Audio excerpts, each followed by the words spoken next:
Nurbai's unshakable faith and courage, in the words of her loving son, Rahim. Table of Contents. Out of India, page 1. Sea Voyages and Fresh Starts, page 4. A Brave Young Girl in Africa During World War I, page 6. A Young Mother's Grief and the Comfort She Found, page 9. A New Start, Faith and Joy Return, page 11. Nurbai's Family Leaves Africa, A New Life in Canada, page 13. The Parting of a Generation, A Legacy of Faith and Prosperity, page 16. Rana Family Photos and Memorabilia, page 17. Out of India. Once upon a time, in the very small village of Ranavav, India, there lived a beautiful young girl named Nurbai. Nurbai's family lived very humbly in a tiny home made of nothing more than corrugated metal. The family did some farming near their house, growing vegetables and selling them at the market. Nurbai's education consisted of attending school under a tree in her village, where she learned basic literacy, the Gujarat alphabet, and arithmetic. When Nurbai reached the age of about 10 years, she used to help her parents not only with housework, but she helped to take vegetables to the open market. She collected firewood from the bush and carried it in a bundle on her head and travelled on foot to the market. This was her daily routine. At times, she also had to deliver wood to customers' houses. Nurbai was young and very beautiful. Being a Muslim girl, she was extremely modest and always covered her face with a burqa, veil, when she made these deliveries. When Nurbai turned 13 or 14 years old, her parents became concerned about finding a husband for her. At that time, arranged marriage was the norm, so her parents found a good 18-year-old husband. Just one thing though, he lived in Madagascar in East Africa. Nevertheless, the couple did get married in Ranavav when the Aga Khan, their spiritual father, came to the area and performed the marriage himself. This Aga Khan was the 48th Imam, spiritual father of the Ismaili community. This Aga Khan was president of the League of Nations as a point of interest. More information is provided about him regarding his visit to Queen Victoria in England. He was close friends of not only Queen Victoria, but all the British Empire. His own son served in the British Army during the Second World War. During visits by the Aga Khan, it was the custom for people to come from hundreds of miles away to be married by him personally. This kind of marriage would carry extra blessings with it. 2 very long queues would form, women in their burqas in one queue and men in the other, and the Aga Khan would perform marriages all day long. Directly after their wedding, the couple decided that they should go to Africa to make a new life there. Sea Voyages and Fresh Starts. Nurbai's uncle sent them tickets to travel by ship to Madagascar, where they stayed with him and his family. As a point of interest, the voyage from Ranavav to Madagascar took about a month. Once the couple arrived in Madagascar, a problem arose. Nurbai's uncle was of the Shia Isnashri faith, and there was some difficulty for them to live in harmony. The uncle concluded that Nurbai and her husband would clearly have to convert from their Ismaili faith to the uncle's if they wanted to continue living there.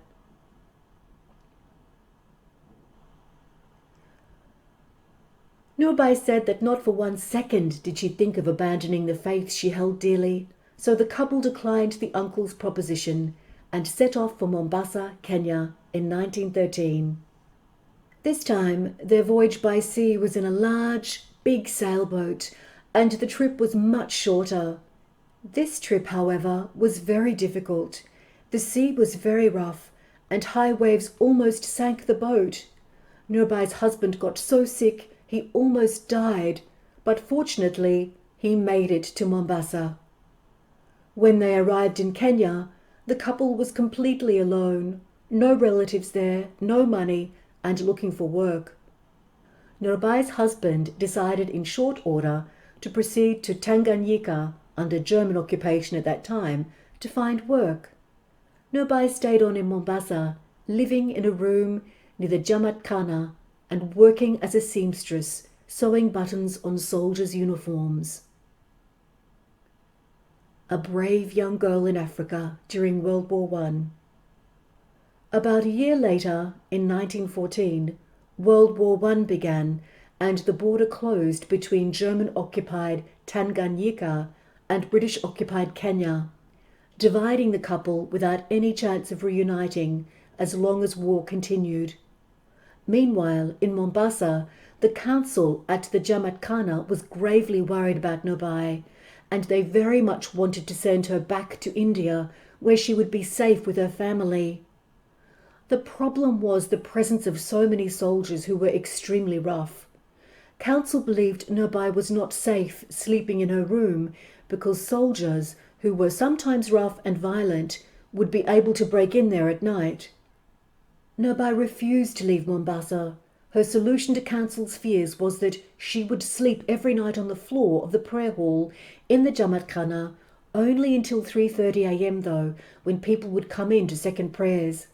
At that time, she would have to get up, wash her mouth, and pray with the others, and at 6 a.m. she would go back to her room and do sewing. She slept on the floor of the prayer hall every night, using her cloak as a mat to sleep on, until finally in 1918, at the close of the war, the borders opened up and Nurbai's husband returned to Mombasa. Unfortunately, he had no savings from his time spent away, and Nurbai had only a little from her sewing.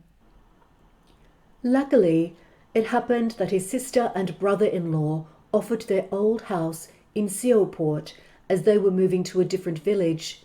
The place was built of corrugated metal. It had a shop in the front and a home at the back. There they had to sleep in their beds, carefully covered with mosquito nets, and the whole home measured about 10 foot by 20 foot, with a dirt floor, outdoor kitchen, and an outhouse where the occupant would need to watch for poisonous snakes and be prepared to bolt from the toilet at the sight of one. Nurbai told her sister-in-law that they had no money whatsoever to do any business. So the kind brother-in-law unpacked a few things from the cases they had packed for their move, and he pulled out some soap, peanuts, sugar, salt, etc. Just enough to start them out as a shop in Seoport, a village on Lake Victoria, about 300 miles away from Mombasa. It was about 100 shillings worth of merchandise, and with that the couple set up shop. A young mother's grief and the comfort she found. Over the next several years, Nurbai had 7 children, 5 boys and 2 girls. The area where they ran their shop in Seoport was truly jungle wilderness. No electricity, no medical facilities, no post office, just wilderness with some gravel roads. Tropical disease such as plague, typhoid, malaria, etc. was rampant, and combined with the absence of medical facilities, Nurbai lost every one of her children to disease in a short period of time. One week she buried 2 of her children. She said how horrible it was that she would be watching them play in the yard right in front of her, and the next week they would be dead. The tragic demise of her babies consumed her from within. Having lost every one of her young children, Nurbai was beside herself with grief, crying inconsolably and visiting the tiny graves every day, all dressed in black and banging her head against the ground there. At this time she was only in her early 20s and was experiencing a sort of nervous breakdown. Luckily, an older lady in the village became very concerned about Nurbai and gave the girl some religious books. She counselled Nurbai to please read the books, stop crying, and go to Jamat Khana regularly and pray. The books helped a lot, and Nurbai became very devout indeed, attending prayers at 6:45 p.m. and at 3:30 a.m. She would take her kerosene lamp and go to Jamat Khana alone every day. In fact, she was always the only person at the 3:30 prayers. Although the trip was only about 500 feet from their home, it was a dangerous trip for her to make alone with nothing but a kerosene lamp. One day she encountered a leopard just outside the Jamat Khana. Her reaction was to say, "Shh, shh, shh," to the animal, and it left her alone. A new start. Faith and joy return. Nurbai's morale improved greatly during this time. She came to dedicate her life to her faith. She would sweep the vast floor of the Jamat Khana and wrap the dust she collected in a twist of paper, perhaps a teaspoonful a day, and take it home to sprinkle inside her own house for blessings. After this, a complete change came over Nurbai, a change of heart and total devotion to her faith. She became pregnant again and gave birth to several more children, all of whom survived into adulthood. First, a daughter, Jerekanu, whose nickname was Jifti, meaning she's alive. Then Nurali, meaning light of God. Then Katija. Then Rahim. Rahim remained unnamed for 3 years, as Nurbai wanted the Aga Khan to name him. When at last she was able to meet with the Aga Khan, he said, "Well, what are you calling him now? He's 3 years old, right?" She said, "No, we are waiting for the name you give him." In fact, they were calling him Babu Babu. Aga Khan said, "Call him Rahim," meaning merciful. Then twin girls, Malaka Sultan and Gulshan, meaning garden of flowers. Nurbai's family leaves Africa, a new life in Canada. When Nurbai was in her early 50s, her husband passed away after a long illness. In her 60s, her children took over the shop, while she devoted her life to religion, spending all her time at the Jamat Khana, doing religious duties and community service. This is what gave her pleasure, not money. Even when Rahim gave her money, she spent it all on her religious duties. She gave everything to her faith and to the name of God. The family immigrated to Canada in 1975, and Rahim left Nurbai in Sweden with Malaka Sultan's family and set off for Vancouver, Canada, where Rahim later sponsored her to live with his young family. Rahim and his wife, Gulzar, had their 3 sons in order of birth, Zahir, Salim, and Al-Noor. Zahir's name was given to him by his parents. Salim's name was given to him by his grandmother, Nurbai. Al-Noor's name, meaning light of God, was given to him by Rahim's eldest brother, Nurali.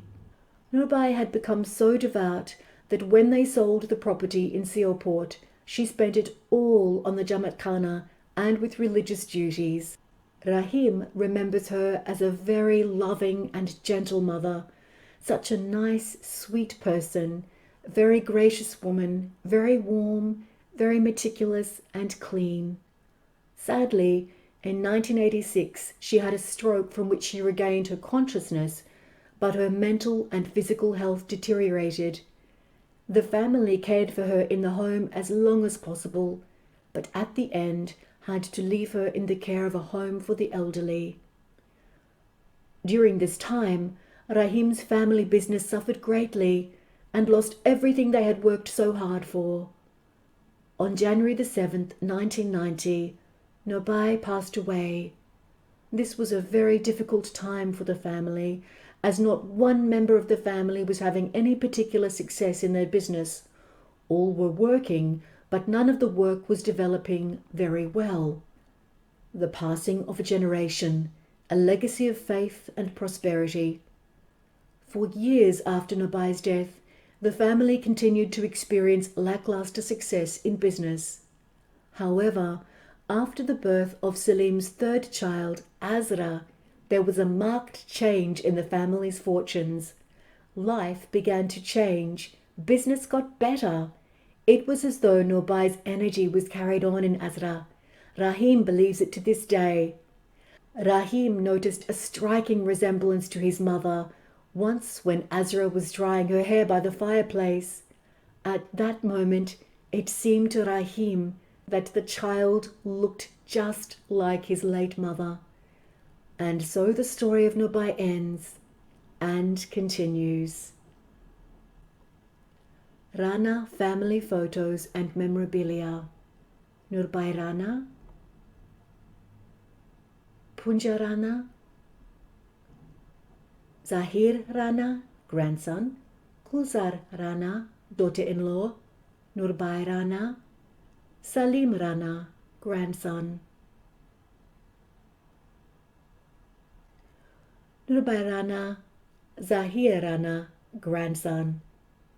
Back row, Nurbai Rana, Khatija Lalani, daughter, Roshan Rana, daughter-in-law, Malek Makani, daughter, Gulshan Sayani, daughter, Rahim Rana, son. Front row, Nurali Rana, eldest son, Gulzar Rana, daughter-in-law. Samira Hadani, granddaughter, Zerakanu Hudani, eldest daughter, Nurbai Rana, Gulzar Rana, daughter-in-law. Back row, Malek Makani, daughter, Gulshan Sayani, daughter. Front row, Gulzar Rana, daughter-in-law, Zahir Rana, grandson, Rahim Rana, son, Nurbai Rana, Nurali Rana, oldest son, Amin Rana, grandson, Roshan Rana, daughter-in-law. Rahim Rana, son, Alnur Rana, grandson, Gulzar Rana, daughter-in-law, Nurbai Rana, Zahir Rana, grandson, Salim Rana, grandson. Alnur Rana, grandson, Nurbai Rana. Nurbai Rana, Salim Rana, grandson, Farida Rana, granddaughter-in-law. Nurbai Rana, Ashifa Makani, granddaughter. Nurbai Rana, Yasmin Hudani, granddaughter.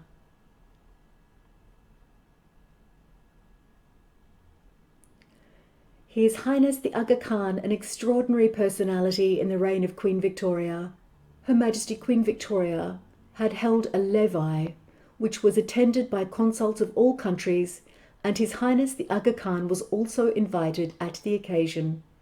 When the Aga Khan went there, the Queen herself went to receive him at the door and welcomed him with great respects and made him sit on the throne of the Pope. As soon as the Aga Khan sat on the throne, the Queen said to all the consuls, "What is the reason of your surprise? And what are you all thinking of?" The consuls replied, "Up to now, many Indian kings have come to Europe, but you have given more honours to the Aga Khan and even made him sit on the throne of our Pope. What is the reason of this?" The Queen in reply said, "You are all wise, prudent and learned, and you know better than I the reason for this. In short, I must tell you that we have never seen our religious leader Jesus Christ, and without doubt the Aga Khan is our same leader, and considering this, I have made him sit on our Pope's throne." On hearing this, all the consuls were greatly surprised and wired to their respective countries about the above fact. Consequently, the rulers of France, Germany, Italy, Belgium, etc. sent telegrams to the Aga Khan from all over requesting him to give them honour by visiting their countries, which the Aga Khan accepted. Extracted from Saint Gazette, the 22nd of July, 1898.